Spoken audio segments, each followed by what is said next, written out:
Vamos a comenzar hoy día diciendo lo siguiente. Es increíble darnos cuenta de cómo ha avanzado la tecnología en los últimos 30 años, ¿cierto? Es increíble, es impresionante.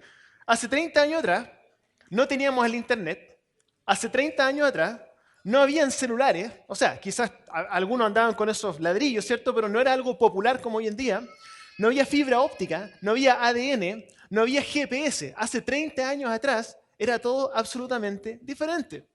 Yo me acuerdo cuando chico veía un dibujo animado, y era un dibujo animado de unos superhéroes, parece, y los superhéroes hablaban a través a través del reloj, se hablaban, ¿cierto? Y se comunicaban. Y después tenían su jefe, y el jefe les hablaba a través de una cuestión así como con luces. No me acuerdo qué dibujo animado era. Y se comunicaban con su jefe. Y yo pensaba en eso, y yo lo miraba cuando chico, y decía, oye, ¿te imaginas alguna vez así, algo así como tan tecnológico? Y hoy en día nos damos cuenta que la tecnología está a la par con la fantasía que era hace un tiempo atrás. Y han habido muchas invenciones bastante increíbles. Muchos dicen que la invención más increíble o la mejor invención de todas fue la televisión. Hasta el día de hoy, no, la televisión es lo más espectacular, la televisión. Bueno, algunos dicen que no es la televisión, sino que es el control remoto de la tele. Esa sí que es una buena invención. ¿Nunca le ha pasado que están en la cama, están calentitos, ¿cierto? Están viendo un programa de televisión y de repente quieren cambiar la tele y se dan cuenta que el control remoto está al lado de la tele y tienen que hacer el sufrimiento, ¿cierto?, de levantarse de la cama y hacer ustedes mismos un trabajo que hace 30 años atrás uno tenía que hacerlo, ¿cierto? Dice, uno no puedo imaginarme un tiempo, los más chicos dicen, no puedo imaginarme un tiempo donde no había controles remotos. Me parece increíble, pero la verdad es que en ese tiempo sí había controles remotos. Se llamaban hermanos menores, se llamaban hijos, ¿cierto? Y a mí me tocó hacer ambas cosas, ¿cierto? Cambia el canal 2, ¿cierto? Ponlo en el 5, yo tenía que pararme, ¿cierto? Ta, ta. Mueve las antenas, por favor, no, un poquito más allá, de repente uno tenía que quedarse así, ya, y uno se movía y la tele se iba, ¿cierto? Después uno tenía que pararse ahí, hijo, por favor, quédate ahí durante todo el programa para yo poder ver mi programa de televisión. Bueno, es increíble cómo ha avanzado la tecnología y muchos dicen, como decía recién, que el control remoto es algo que nosotros amamos. Amamos nuestros controles remotos. Yo creo que el amor hacia nuestro control remoto quizás dice algo respecto a nosotros mismos. Que nosotros queremos controlar nuestras propias vidas. Hoy en día, muchos de nosotros queremos estar en control de todo. De nuestras vidas, de nuestro tiempo, de nuestro dinero, de nuestra salud. Y lo que espero que hablemos hoy día, que podamos entender, es que el tener el control realmente es una ilusión. Hoy día espero que podamos descubrir juntos de que Dios es el que está en control, pero que muchas veces nosotros vivimos nuestras vidas como si Dios no estuviese en control. Muchas veces decimos, sí, yo sé que Dios está en control, pero vivimos nuestras vidas como si Dios no estuviese en control. Entonces yo espero que hoy día nosotros podamos soltarnos de la ilusión del control y poder vivir más libres sabiendo que Dios sí está efectivamente en control. Vamos a orar. Señor Jesús, quiero darte las gracias por este tiempo que pudimos compartir. Señor, gracias por las alabanzas, gracias por nuestra iglesia, gracias por donde estamos como iglesia ahora, Señor, por todo lo que está pasando en nuestra iglesia. Te alabamos de todo corazón y damos gracias por tu bendición hacia nosotros. Quiero pedir que tú puedas usarme hoy día para poder entregar tu palabra con claridad. Ayúdame a no hablar cosas que yo crea, sino realmente poder sacar de la palabra lo que tú estás diciendo. Ayúdanos, Señor, a poder abrir nuestros ojos, abrir nuestros corazones para escuchar tu voz y hacer tu voluntad. En el nombre de Jesús, amén. Amén. Entonces, como decía mi hermano recién, para los nuevos, por si acaso, mi hermano era el que estaba tocando la guitarra, nos parecemos un poco. Estamos continuando una serie que se llama Prácticamente Ateo. Prácticamente Ateo. ¿Y qué es lo que es alguien que es prácticamente ateo? Es alguien que dice creer en Dios con su boca, pero niega creer en Dios con su vida. Dice creer en Dios, yo creo en Dios, ¿cierto? Pero vivo como si fuera ateo. Hablo lo que pienso, ¿cierto? Pero vivo de otra forma. Y se cimenta sobre la base de Isaías 29:13, que dice así: el Señor dice, este pueblo me alaba con la boca y me honra con los labios, pero su corazón está lejos de mí. Su adoración no es más que un mandato enseñado por hombres. O sea, el pueblo de Israel tenía un problema. Ellos alababan con la boca, pero su corazón estaba lejos. Tiempo después, ¿cierto? Unos 800 años después, Jesús le dice lo mismo a los fariseos. Le dice, Isaías tenía razón respecto a ustedes. En Mateo 15, 18 dice, este pueblo me honra con los labios, hablando de los fariseos, pero su corazón está lejos de mí. Entonces vemos que en el Antiguo Testamento el pueblo de Israel alababan con su boca, ¿cierto? Pero su corazón estaba lejos. Después en el Nuevo Testamento vemos a los fariseos con la misma actitud, ¿cierto? Desde afuera mostrando una cierta actitud, pero por dentro su corazón estaba lejos. Y hoy en día corremos el mismo riesgo de venir a la iglesia, de participar del culto, de leer nuestras Biblias, de orar, de hacer todas las cosas desde afuera, pero que nuestro corazón esté lejos de Dios. Entonces, toda esta serie es una serie respecto al corazón, porque a Dios no le importaba lo de afuera, lo que hacía el pueblo de Israel desde afuera, no le importaba lo que hacían los fariseos desde afuera y no le importa lo que nosotros hagamos desde afuera. A Él lo que le importa es nuestro corazón. Entonces, la gran pregunta de toda esta serie es, ¿dónde está nuestro corazón? ¿Está nuestro corazón cerca de Dios o está nuestro corazón lejos de Dios? Y hemos estado hablando sobre cuatro cosas que son evidencias de dónde está nuestro corazón. Y la semana pasada hablábamos de la primera, que era viviendo como si Dios no te amara. Decir que Dios nos ama, hablar de que Dios nos ama, pero vivir nuestras vidas como si Dios no nos amara. Y hablábamos de que nosotros vivimos nuestra vida tratando de pagar un precio que ya fue pagado, y el llamado era que nosotros aceptáramos el amor incondicional de Dios. Y hoy día nosotros vamos a hablar sobre el hecho de que nosotros muchas veces vivimos como si Dios no estuviera en control. Decimos, sí, Dios está en control, pero vivimos nuestra vida como si no lo estuviera. Yo he escuchado toda mi vida en la iglesia, toda mi vida en la iglesia, Dios está en control, Dios está en control de tu vida, no te preocupes, Dios tiene el control. Yo crecí con versículos como Génesis 1:1. Dios, dice, en el principio creó los cielos y la tierra, Dios está en control de toda la creación. Salmo 147:4, que dice, Él determina el número de las estrellas y a todas les pone nombre. O sea, Dios le pone hasta nombre a las estrellas, pone las estrellas, crea todos los universos, lo que vemos y lo que no vemos. Dios está en control.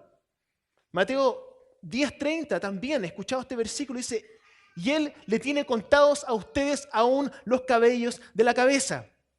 No me miren así, yo sé, en algún momento tuve pelo, pero ¿se entiende la idea o no? Dios está en control. Dios está en control de la creación, del tiempo, de nuestras vidas, de nuestra salud, desde la galaxia más vasta hasta las partículas subatómicas. Dios está en control de todo. Nada escapa a Dios. Entonces nosotros podemos creerlo, podemos decirlo, pero vivir nuestra vida como si todo esto que acabo de decir no fuera cierto. ¿Y cómo lo sé? Porque una de las obsesiones más grandes de nuestra cultura es el control. Queremos controlarlo todo, queremos controlar nuestro peso, queremos controlar nuestro tiempo, queremos controlar nuestro dinero, nuestras inversiones, nuestro futuro, queremos estar en control de nuestras vidas. Y el mundo nos ofrece asegurar todo eso que queremos controlar. Las compañías de seguro, ¿cierto? Etcétera. Asegura tu futuro en Universidad Andrés Bello. Asegura tu inversión en bancos BBVA. Asegura tu vida con Seguros Cruz del Sur. Asegura al bebé en tu auto con los asientos especiales Baby Seat, ¿cierto? Asegura tu salud consumiendo productos Herbalife. Todas estas empresas crecen y se alimentan sobre la base de nuestra obsesión por controlarlo todo. Pero si somos honestos con nosotros mismos, sabemos que al final del día el control es una ilusión. Basta con que haya una enfermedad terminal, con que haya una tragedia, con que haya alguna muerte, un descalabro financiero, una recesión, para darnos cuenta de que el control real para nosotros es una ilusión. Sin embargo, seguimos con esta ilusión y seguimos alimentando el sistema, ¿cierto? Creyendo de que nosotros podemos controlar las cosas. Y uno puede decir, sí, pero pastor, está bien, pero es que ese es el mundo. Nosotros somos hijos de Dios. No tenemos esa mentalidad. Bueno, lamentablemente a veces podemos caer en lo mismo, incluso a veces somos peores. ¿Por qué?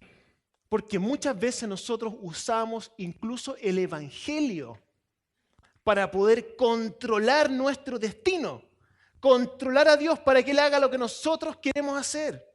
¿De qué forma? Bueno, la semana pasada nosotros hablamos de que Dios nos ama incondicionalmente, de que su amor es perfecto y de que su amor no cambia. Pero que muchas veces nosotros hacemos cosas para lograr, por así decirlo, el favor de Dios. Lograr que Dios nos ame un poco más. Por eso oramos, leemos la Biblia, etcétera, para estar en la buena con Dios, para que Dios nos ame más. Hablábamos de eso la semana pasada. Pero también podemos caer en lo mismo cuando estamos hablando respecto a controlar a Dios. Podemos caer en lo mismo, pensando de que por nuestras obras, por nuestras buenas obras, podemos afectar la voluntad de Dios para que el favor de Dios esté en nuestra dirección. Por ejemplo, unas frases que de repente uno puede escuchar para que tengamos cuidado para entender realmente cómo Dios opera, lo que la Biblia nos dice respecto a cómo Dios opera. Uno puede decir, bueno, ¿por qué todavía no me alcanza la plata a fin de mes? O todavía estoy tan apretado financieramente si he ido a la iglesia toda la semana. He ido todos los días a la iglesia, a todas las reuniones de la iglesia, sin embargo, sigo teniendo problemas financieros.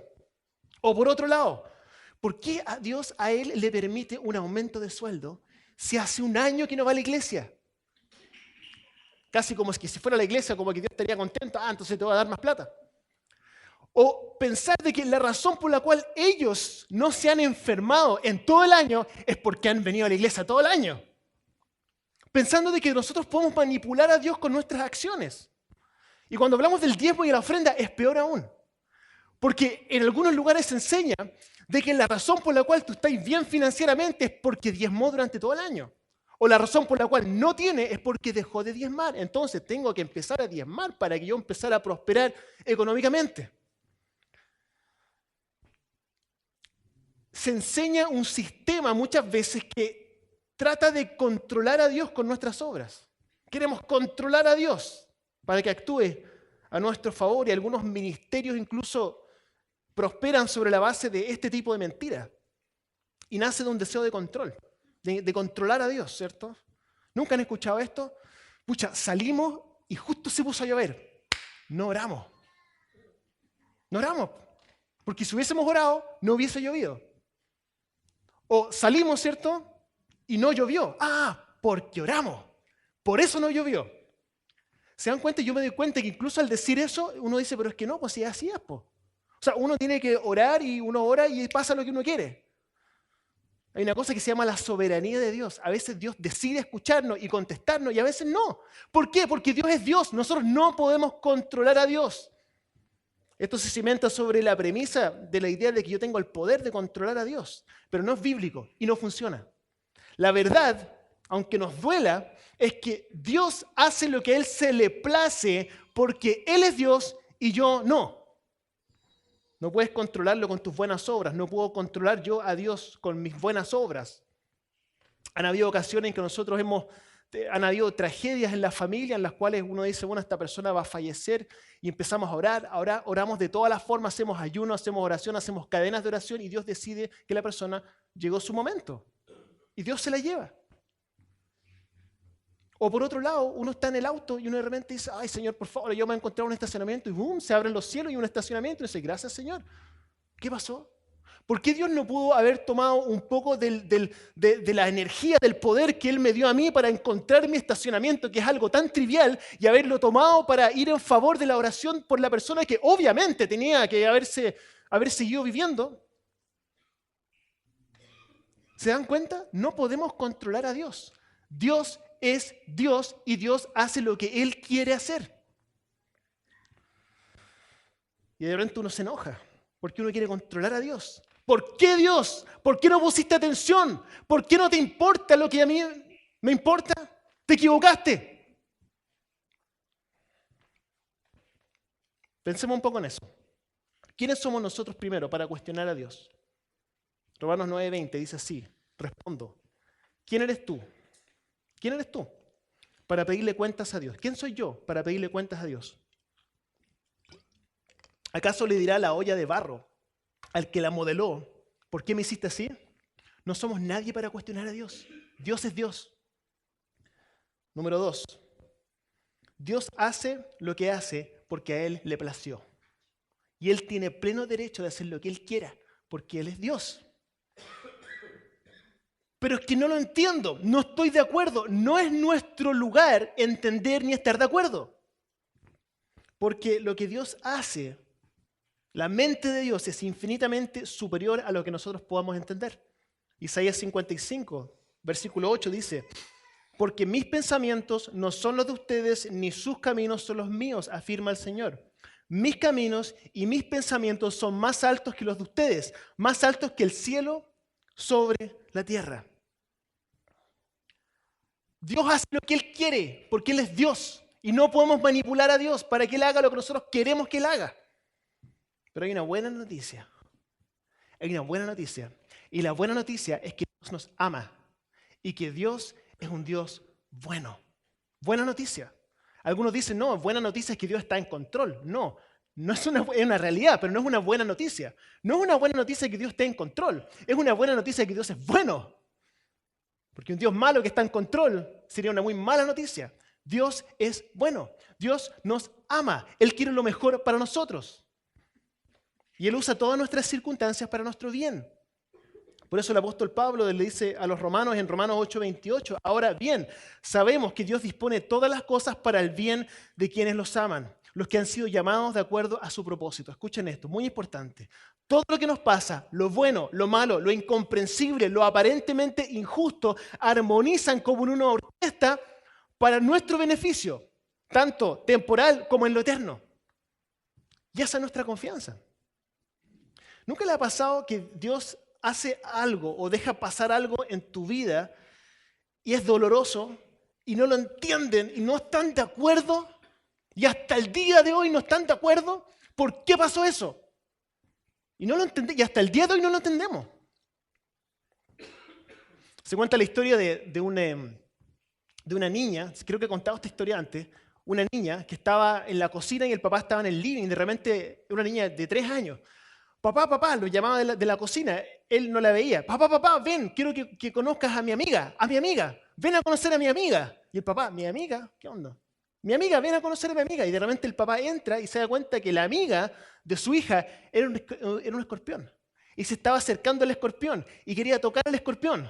Y el papá, ¿qué es lo que hace? Ve esa escena, entra corriendo, la agarra, ¿cierto? La saca con violencia de la cocina y la hija llorando, pero papá, ¿cómo voy a hacer eso? ¿Cierto? O sea, desconsolada completamente, llorando, completamente confundida de por qué el papá hubiese hecho eso, no entendiendo la injusticia del papá de no permitir que jugara con su amiguita. A veces nos pasa lo mismo con Dios. Nosotros decimos, pero ¿por qué Dios tomó esa decisión? ¿Por qué Dios fue tan violento conmigo? ¿Por qué me hizo sufrir? Igual que esa niña, no lo entiendo. Y a veces no lo vamos a entender. Tenemos que confiar, no en lo que Dios hace, porque muchas veces lo que Dios hace no lo entendemos. Nuestra confianza no puede estar en lo que Dios hace, tiene que estar en la persona de Dios, sabiendo de que Dios nos ama y que quiere lo mejor para nosotros. Nuestra confianza está en Dios, no en lo que Él hace, porque lo que Él hace nuestra mente muchas veces no lo puede entender. Tenemos que poner nuestra confianza en Dios y en que todo armoniza para nuestro bien. Porque todo lo que Dios hace es por amor. Todo lo que Dios hace es por amor. Y ahí está nuestra confianza, aunque no lo entendamos. Primera de Juan 4 nos habla del amor de Dios. Por lo tanto, nuestra confianza está en Dios, en su persona. No podemos entender muchas veces lo que Él hace. Yo entiendo que a veces la vida se vuelve confusa. Yo entiendo, la vida a veces es confusa. Uno puede decir, bueno, ¿por qué Dios me está pidiendo que haga esto? Si realmente no es por ahí, yo sé que no es por ahí, estoy viendo que no es por ahí, pero Dios me está pidiendo que haga otra cosa. Yo pienso que la vida a veces es como un laberinto para nosotros estamos dentro del laberinto, entonces nosotros vemos acá que hay una muralla y uno tiene que doblar para allá y uno dice, bueno, es que me tinca que es como para allá, ¿cierto? Como que la lógica me lo dice y Dios te dice, no, es para allá. Pero es que, obvio que es para allá, no, es para allá. Pero es que estoy viendo que es para allá, no, es para allá. ¿Qué es lo que tengo que hacer como cristiano, como seguidor de Cristo? Voy para allá. Vamos. ¿Por qué? Porque sé quién es Dios y Dios tiene una perspectiva que yo no tengo. Dios ve el laberinto, por así decirlo, desde arriba. Él sabe cómo llegar a donde Él nos quiere llevar. Nuestra confianza tiene que estar puesta en Él y en obediencia. No tenemos la perspectiva de Dios. Consejo, si nosotros vivimos tratando de descifrar lo que Dios va a hacer, nos vamos a frustrar. Tenemos que poner nuestra confianza en Dios, en su motivación, en su persona. Y tenemos que poner nuestra confianza en Él y dedicar nuestra vida a obedecerlo. Nuestro llamado es ese, a la obediencia. Obedecer, obedecer, obedecer, obedecer. A veces le digo eso a mis hijos, tú tienes que hacer una cosa, obedecer. Ese es tu único trabajo y te va a ir bien en la vida. Lo mismo es cierto para nosotros. La evidencia, de hecho, de que nuestro amor es hacia Dios, de que nosotros amamos a Dios, es la obediencia. Juan 14, 21 nos dice así. ¿Quién es el que me ama? El que hace suyo mis mandamientos y los obedece. Y al que ama a mi Padre lo amará, y yo también lo amaré y me manifestaré en él. El problema es que nosotros queremos hacer cosas. Tenemos ambiciones, tenemos metas, tenemos lugares a los cuales queremos llegar, tenemos un destino por el cual queremos trabajar. Y queremos que Dios nos ayude a lograr esos propósitos en nuestra vida. Pero lamentablemente no funciona así. La vida, escuchen esto, la vida de un seguidor de Cristo es una vida de obediencia, no de manipular a Dios para lograr lo que yo quiero. Y a veces lo malentendemos por lo que Dios permite en nuestras vidas. No queremos obedecer, pero tenemos que entender de que al final del día todo nos ayuda a bien. Todo nos ayuda a bien. Insisto, tratar de controlar a Dios es una ilusión.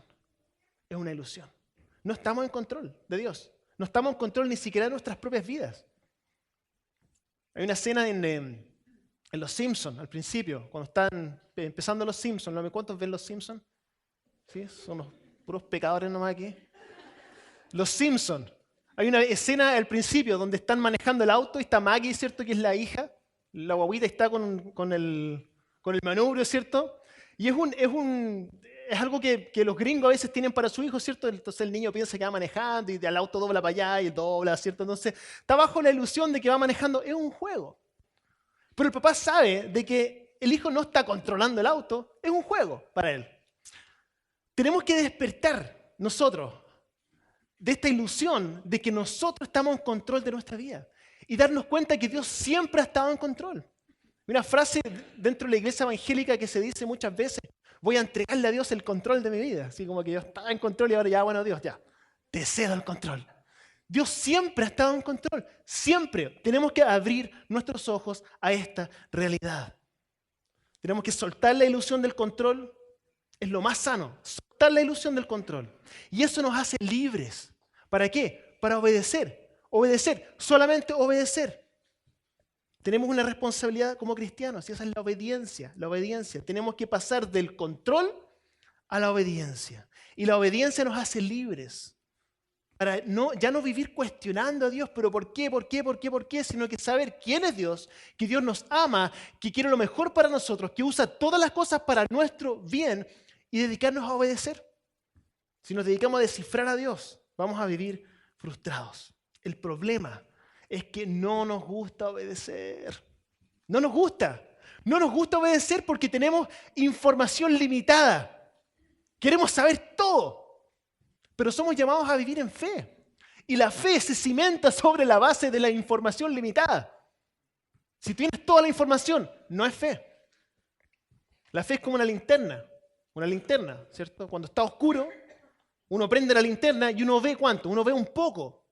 Entonces uno sabe el siguiente paso. Esa es la información que uno tiene, el siguiente paso. Y uno avanza sobre la base de esa información limitada. Pero muchos de nosotros decimos, sí, ya voy a seguir a Dios, pero yo quiero saber hasta dónde me va a llevar. Cuando yo lo vea todo, ahí recién voy a avanzar. No, la fe no funciona así. Nuestra confianza no tiene que estar en toda la información que Dios nos da, sino en la persona de Cristo y vivir vidas de obediencia. La clave para vivir tranquilos es soltar la ilusión del control y reemplazarlo por obediencia. Pongo mi confianza en el quién, no en el qué. Pongo mi confianza en el quién, en Dios, que me da las indicaciones. Nuestra vida cristiana debe ser así. Dios dice y yo hago. Dios me dice, haz esto, lo hago. No hagas esto, no lo hago. Y vivo tranquilo. Así debiese ser nuestra vida. Y eso me hace libre. Con esto voy a terminar. Yo tengo un gato ahora. Tenemos un gatito con la Dani. lo tenemos hace, hace un tiempo atrás. Ha sido interesante el proceso con ese gatito. A mí me encanta ese gato, me encanta porque el gato me acompaña, se llama Joey, es mi compañero. Yo me levanto todas las mañanas a las 6 de la mañana y hago mi devocional. Y ahora ya no lo hago solo, tengo compañía. Entonces estoy con mi café, estoy con mi Biblia, bueno, con mi iPad leyendo la Biblia y con mi gatito. Entonces yo le hago cariño al gato mientras leo. Y estamos ahí calentitos, tenemos una relación bonita los dos. Bueno, el tema es que el gato de repente le salen pulgas. Y al gato, ¿cierto? Ahora le tenemos un collar, pero de repente hay que echarle un medicamento, y un medicamento horrible, un medicamento hediondo que hay que echárselo y hay que empaparlo entero, y el gato se desespera. Y yo me pongo en el lugar del gato. Y yo pienso, o sea, cuando yo tengo que echarle ese medicamento, es traumante para el gato, porque yo le echo el medicamento y lo empiezo a amasar, ¿cierto? Por acá, y él se escabulle, ¿cierto? Y me rajuña. Entonces yo pienso, me pongo en el lugar de él y yo pienso que él me está mirando y diciendo, oye, pero nosotros teníamos una buena relación. ¿Qué pasó con todos esos momentos que vivimos juntos? Estoy confundido. ¿Por qué me estás haciendo daño a mí? Que te amo tanto, ¿cierto? Y pienso en eso y pienso que, guardando obviamente las proporciones, que de repente somos así con Dios. De que Dios hace cosas que no entendemos. Pensamos que Dios simplemente como que se está violentando con nosotros. Pero de la misma forma en que yo tengo que ponerle ese medicamento al gato para que no le salgan pulgas, Dios a veces con nosotros tiene que hacer cosas que no entendemos. No tenemos la capacidad de entenderlas, pero tenemos que confiar de que al final del día son para nuestro bien, porque la palabra nos promete eso. Tenemos que poner nuestra confianza en Dios, dejar de tratar de manipularlo, soltar el control y reemplazarlo por obediencia. Ahora, tengo que hacer un mea culpa, porque los que me conocen saben que este es un tema para mí, el control. Lo estoy trabajando para usted, como dicen. El control es un tema. De hecho, yo no sé en qué momento con mi hermano nos cambiamos los roles, porque yo antes era relajado, ¿cierto? No importa que llegue tarde, todo desordenado, ¿cierto? Y mi hermano era pero así, ordenadito, todo la regla en un lugar, el escritorio, ¿cierto? Todo a la hora, etcétera. Bueno, él no es que haya cambiado tanto, soy yo el que cambié y me puse como medio obsesivo con las cosas. Oren por mí, porque esto es un tema para mí. Yo tengo que soltar el control. De hecho, fíjense en lo que escribí acá y me reí de mí mismo. Dice, ¿dónde lo puse? Dice, tengo que tener bajo control mi deseo de controlarlo todo. Oren por mí. Estoy en un proceso. Pero nosotros queremos controlar, pero tenemos que despertar al hecho de que no podemos controlar nada, y menos a Dios. Conclusión.